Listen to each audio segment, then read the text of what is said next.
What's going on, everybody? It's BDF44 coming at you with another video. All right, so I kind of want to talk about the Nets free agency situation coming up very soon because they just paid Kevin Durant, locked him up for 4 years, and now they have James Harden and Kyrie Irving, who are also set to get their extensions or re-sign or what have you.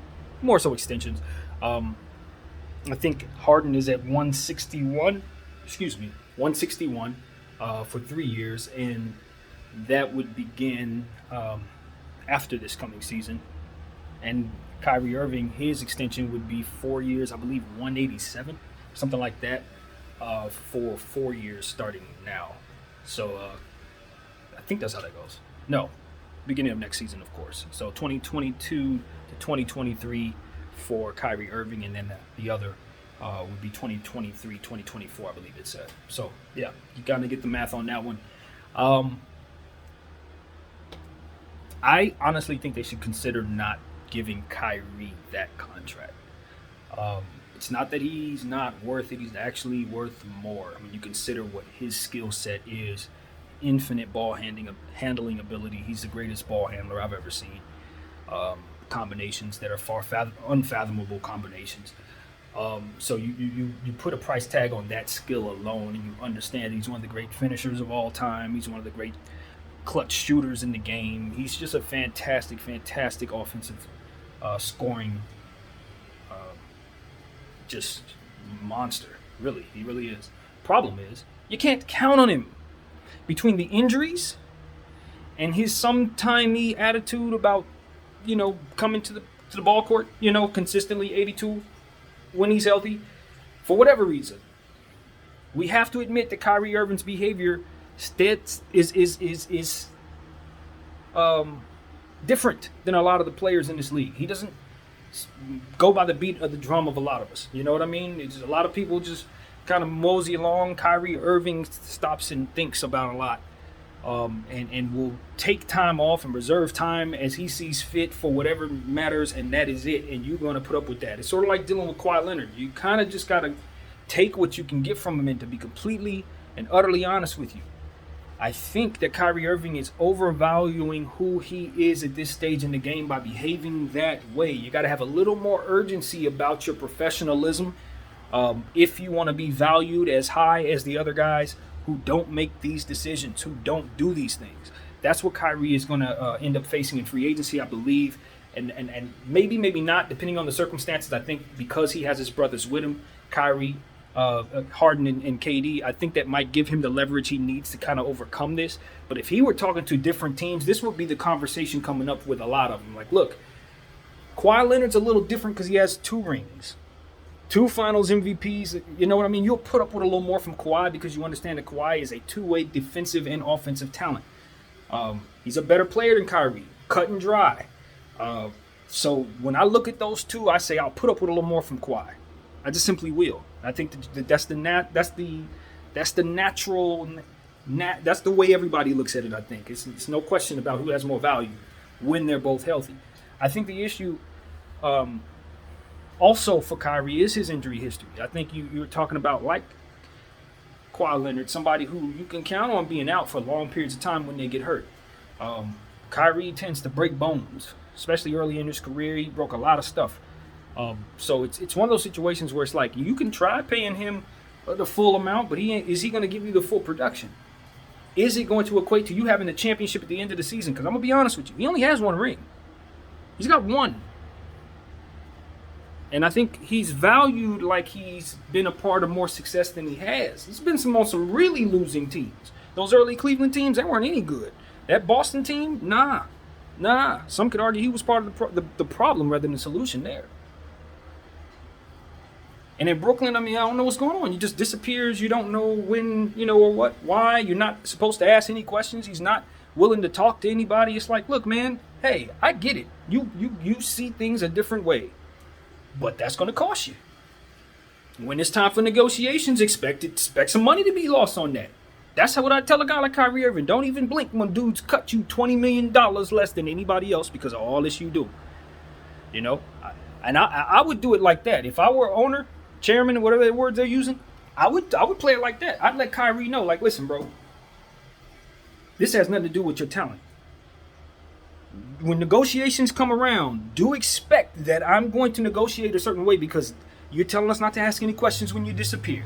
You were supposed to support you through everything and always. When you get hurt, you do your thing. You come back when you're ready. That's cool.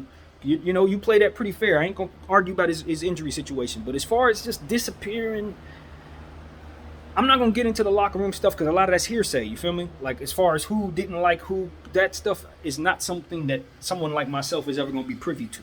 What goes in the locker room, I think should stay in the locker room, and most importantly, if the media is covering it, chances are it's exaggerated or whatever. So, for me, I try to stay away from that type of talk.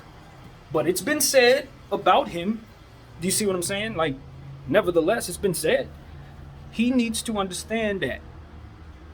And I would imagine he does, to be completely honest with you. I think that, like I said, him being a part of this Nets team will overcome that. That gives him the leverage because he can just simply say, yo, Kyrie and I'm Kyrie Irving. My brothers want me. Harden and KD want me here.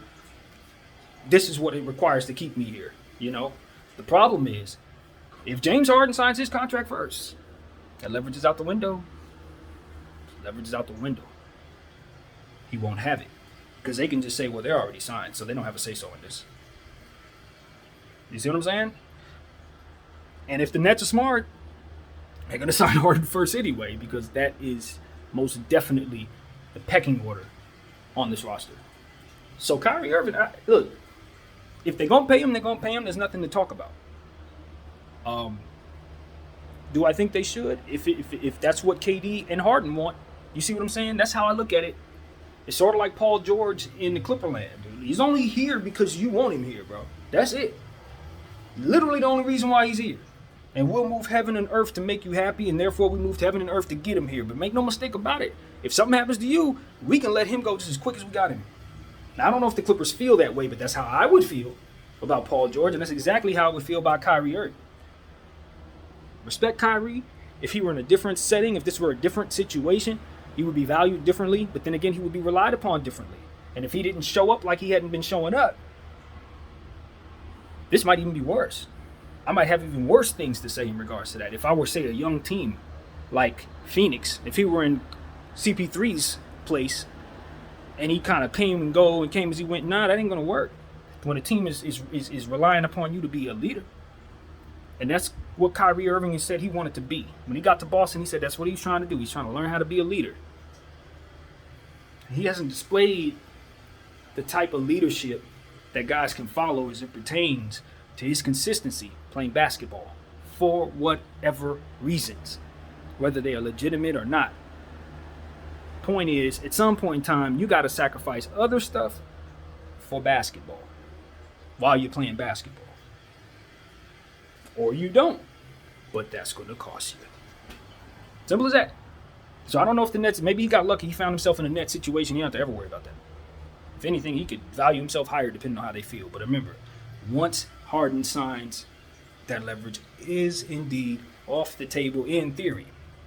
In theory. And all of this is in theory because sometimes people ignore leverage and just do stuff because they want to do stuff. You understand what I'm saying?